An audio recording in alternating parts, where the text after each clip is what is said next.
The sense that I get here in Pakistan is that the Pakistani state will not be in any ways an impediment to the toppling of Iranian regime. But the problem is that because of how prominent anti-Semitism and anti-Americanism in the Pakistani society, how pervasive those two problems are, the Pakistani state doesn't want to be seen to be helping Israelis or the Americans like kinetically. That's kind of like how it is. So in areas where there are votes in the UN, for example, Pakistan would vote in a way that would make it appear that we're against this. But they're basically just trying to contain a reaction in the Pakistani society where people will say that you're helping the Americans, you're helping the Israelis topple the regime. And also the other concern, like Armin and Mr. Gary mentioned about the Baluch separatism, these are important problems that the Pakistani state is quite worried about.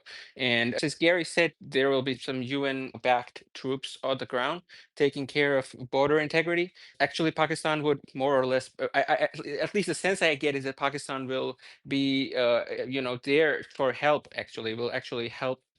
Whatever forces are present on the ground to help them ensure that there are no spillovers. Thank you very much. Ok, I have a couple of questions. Oh, but Gary, you have some questions yourself, your opinions? Yeah, Hassan, thanks for that.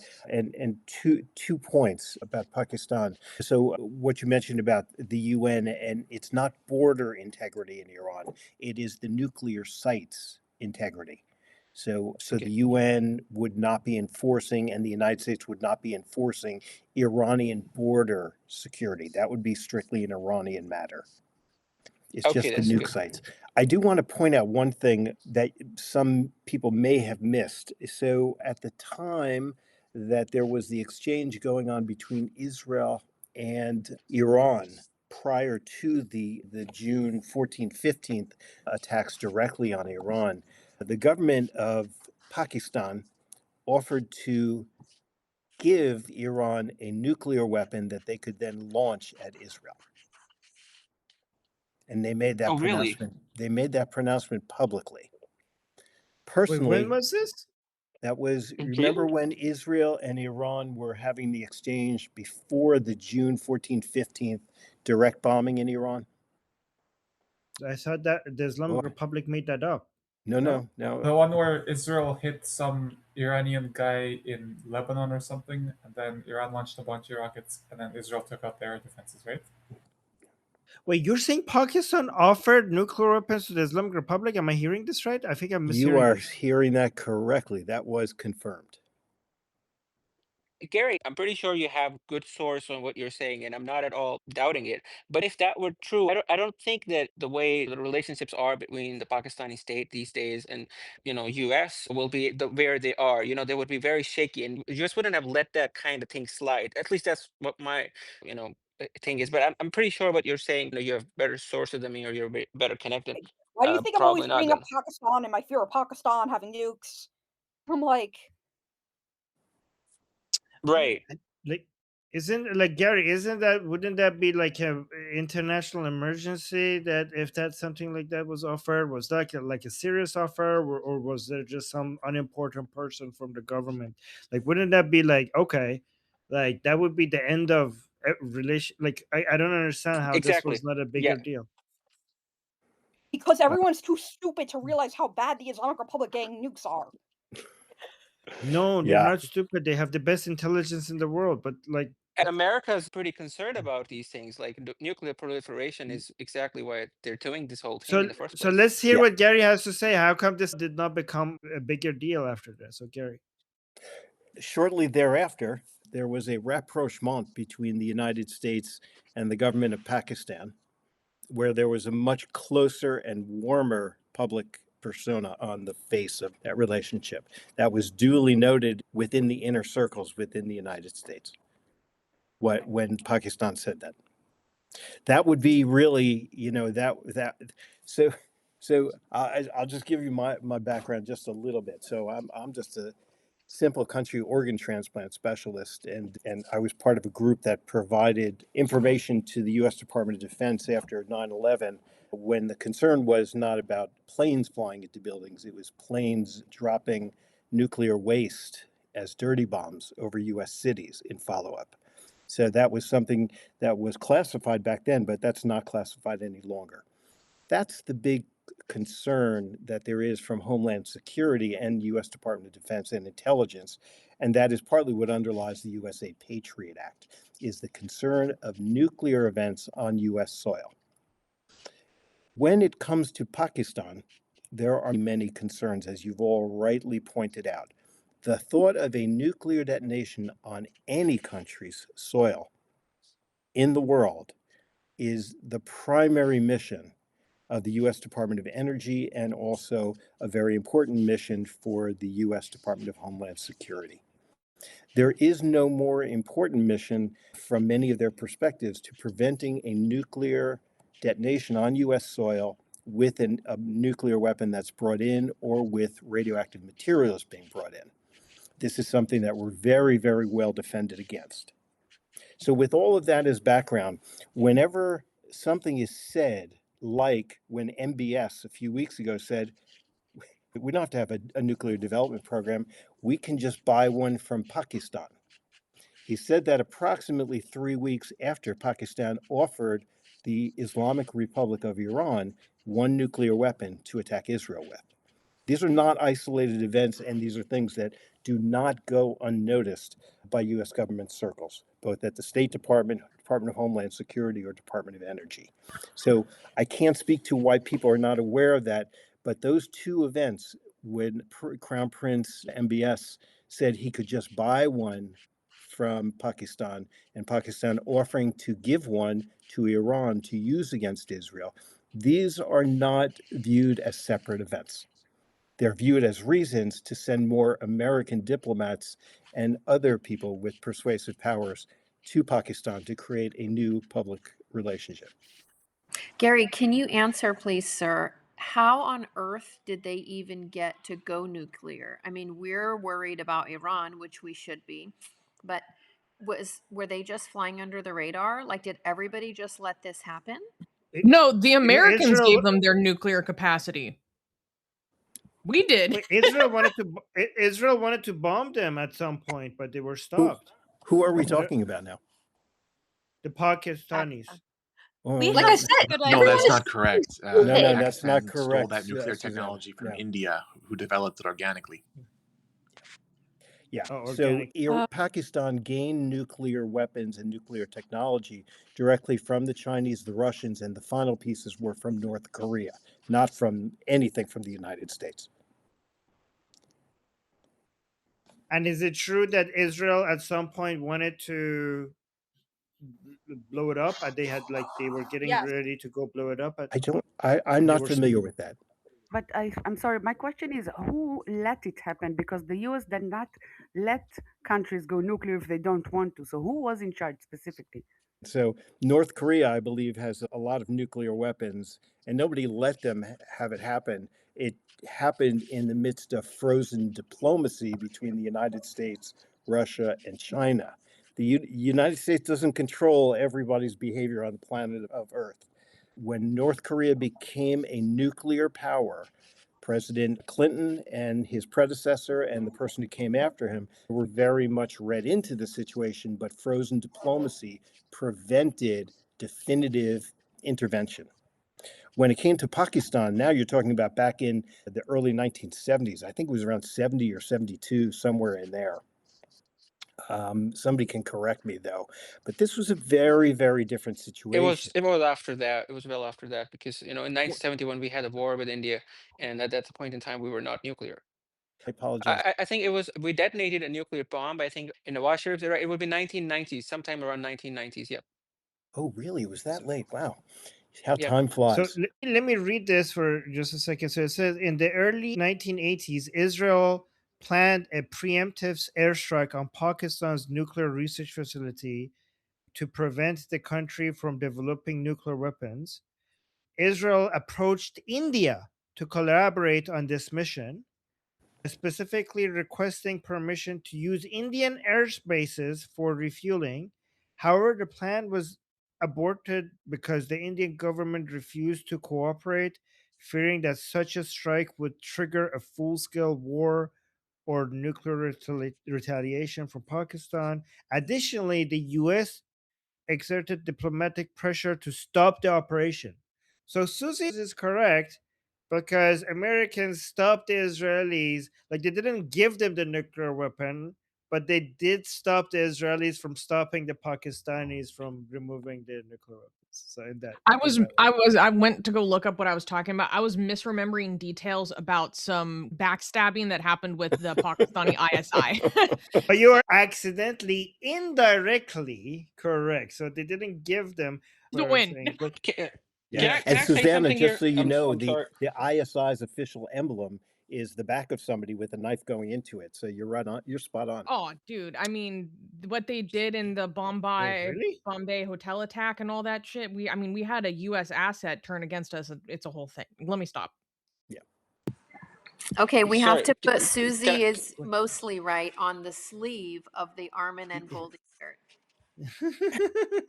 Hey, wait, by the way, that's yeah.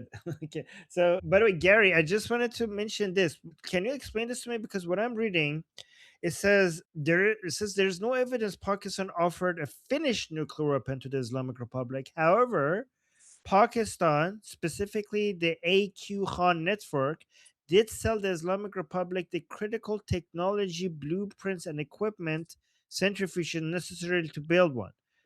that There was are very also far back. That was far that back. was a very Sorry. far back. So it Yes. says, I don't know.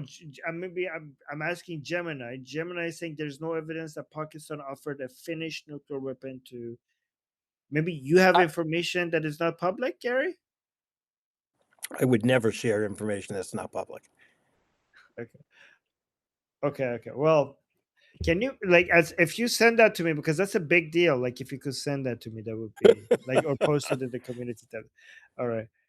All right. I'll do that. I'll do Before that. I know we've been staying here for a long time, but BT, I'm just gonna ask one question from Hassan because I'm really glad he's here, and then I ask him, and then we'll move on. Sorry, BT. So Hassan, I have this thing with when it comes to discussing Pakistan, and I don't know how to manage this, and I wanted your advice, right?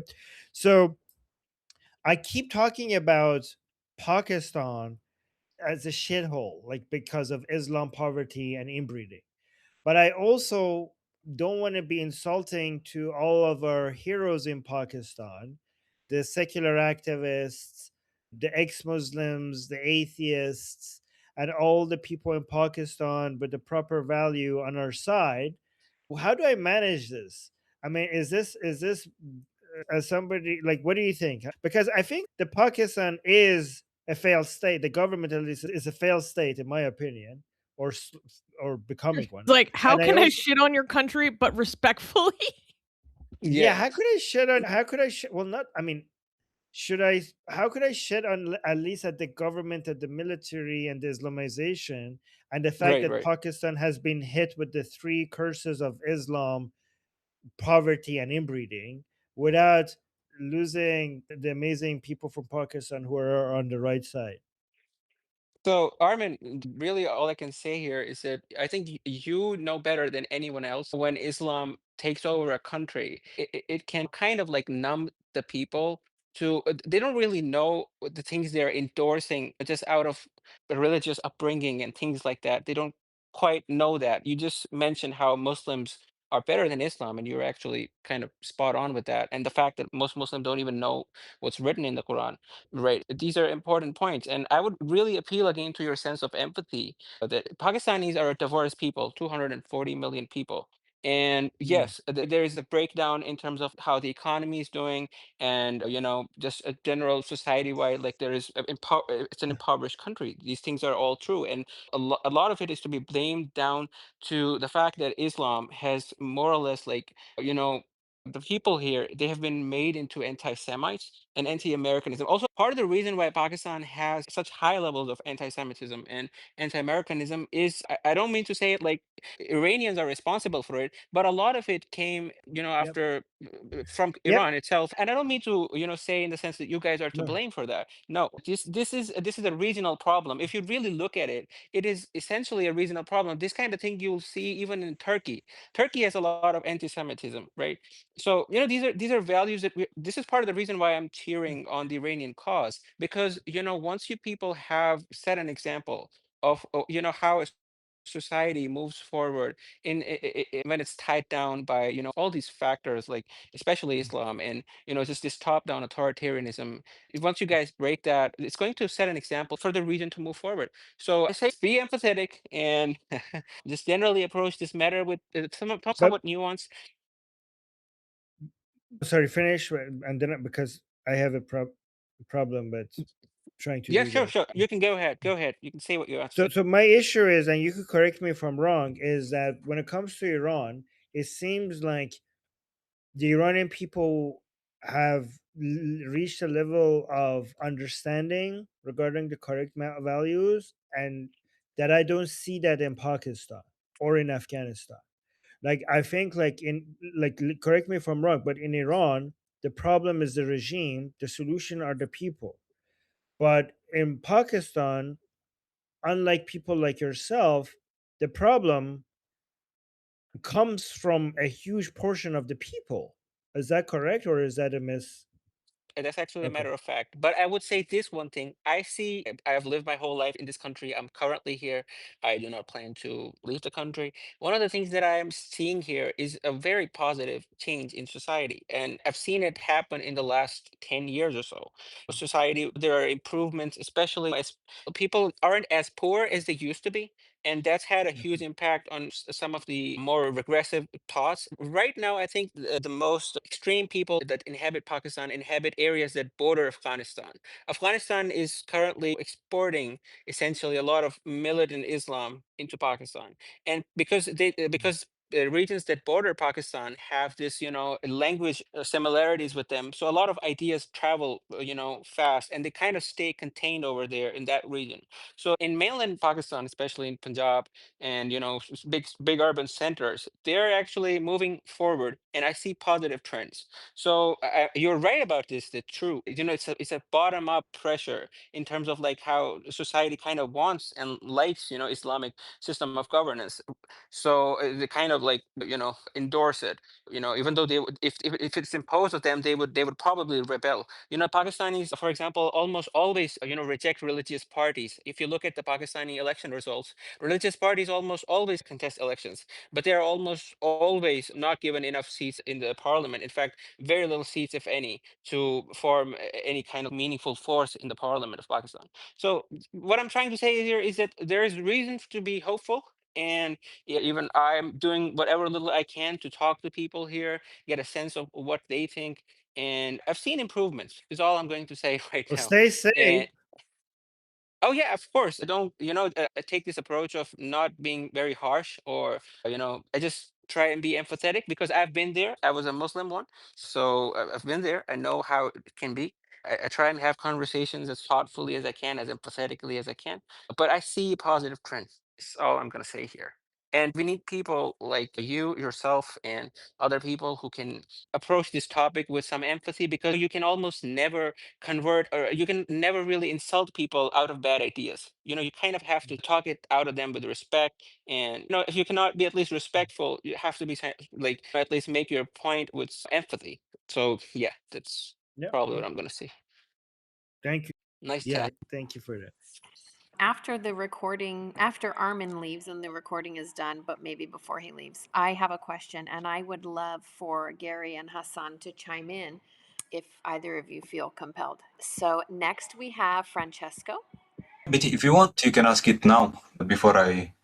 First of all, I think it is at least it was in the US interest to back up Pakistan because, like, having the strategy of the US, for what I read it, is to balance the power of India with Pakistan and the power of China with India. And also there was, I don't know, financing the Mujahideen, anti-communist, so there was like an history there. And now with the war in Afghanistan, so Pakistan has been helpful logistically and supported a bit the USA in this fight. But it seems strange to me, and I would like to ask Gary this. It looks like a bit of a fish market for nukes when it comes to negotiation, like should I give you a nuke? Why don't Pakistan just proceed with that and also buy nuke? Like the Saudis asking that they can buy it. For me, these public statements are more like an indication for negotiation tactics. So they want something from the United States, so they threaten to give nukes away. but I want to hear your thoughts on.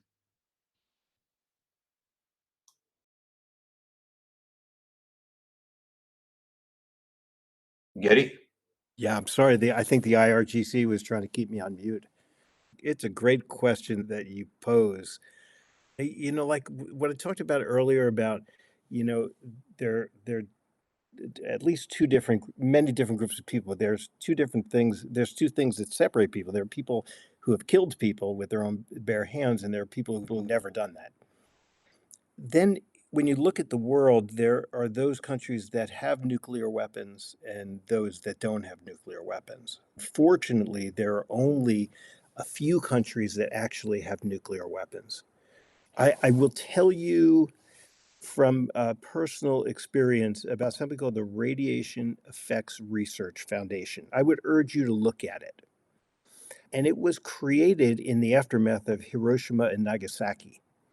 And the people who survived, and there were many, many survivors after both attacks, the people that survived were followed longitudinally until death because of what the US Army did in conjunction with the Red Cross and other groups.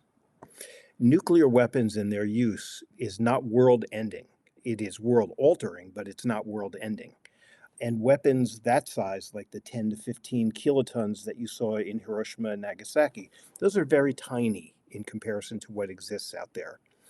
Whenever a country such as Pakistan or India, when they're facing off each other at borders and they both have comparable size nuclear arsenals, there's a certain soberness there and a certain amount of respect that you pay to them just because they have those weapons. I don't know quite how to characterize it other than that. The thing is, why don't they just act and they threaten to act or announce giving weapons or buying them? Like, why don't they just, act instead of making it public?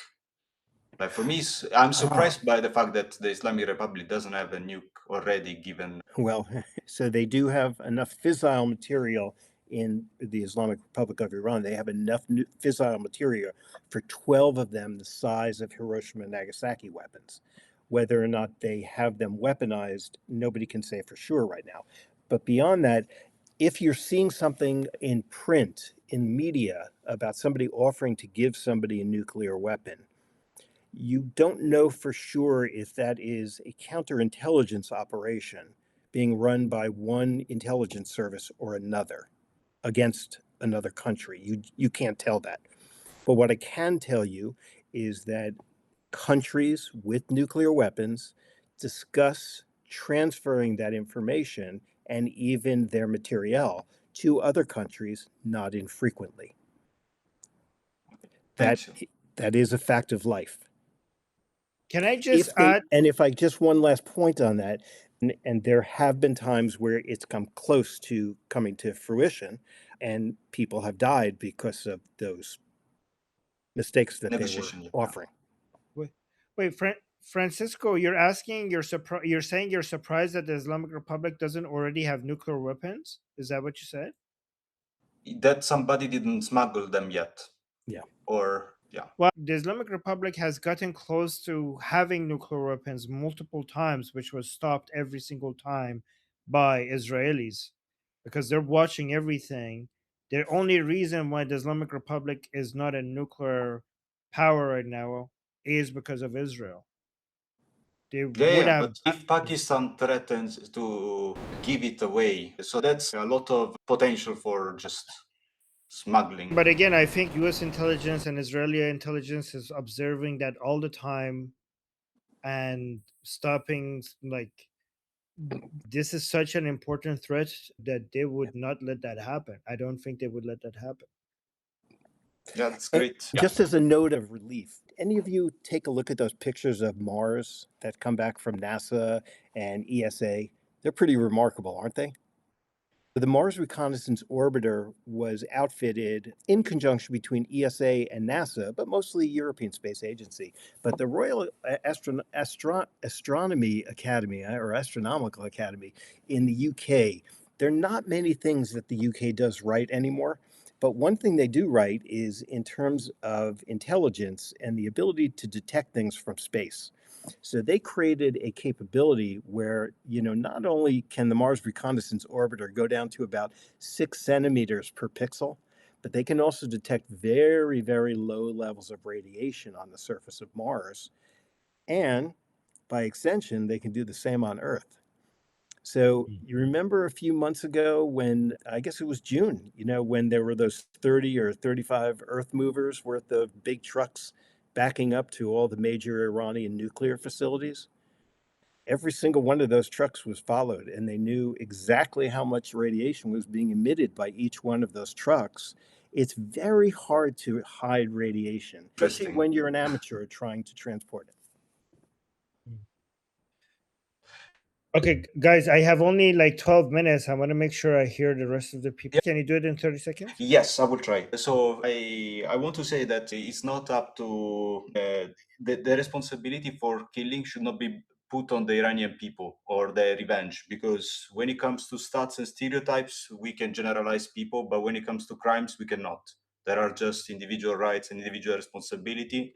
And even if we want to do that, you cannot basically, that is out of your control. So there is no way of enforcing that if you don't control the territory. So during the transition, it's impossible to, you can mitigate it if you give, I don't know, a message from Pahlavi to do not take revenge on your own hands, but there is nothing that prevents people for killing others.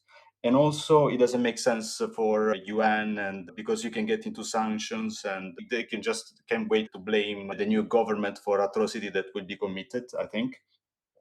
And also, justice will not be served. A lot of mistakes will be done. A lot of people will be killed. So I think forgiveness can be a good tactic to get the moral upper hand, because once you control the country, you won. You just won. And also, during after the Second World War, Japan did the worst atrocity that I think it was even worse than what the Nazi did with their concentration camps. Unit 731, and the crimes were not completely persecuted. Most of the people did the worst atrocities in history, I would say, got free. And when it comes to Islam, there should be, I think, freedom of religion. So yeah, the best way to end Islam is to have freedom of religion for Islam, because if you ban Islam, that's the best thing you could do for making Islam grow faster. As Islam grows on being the victim. So you have to let them spread their bullshit and just meet them in the battlefield of ideas and crush them while they're freely able to express themselves. I think you have to basically make it a fair battle and defeat them in a fair battle. If you tie their hands, you actually never have defeated them. You have to demonstrate that you have defeated them in a fair battlefield.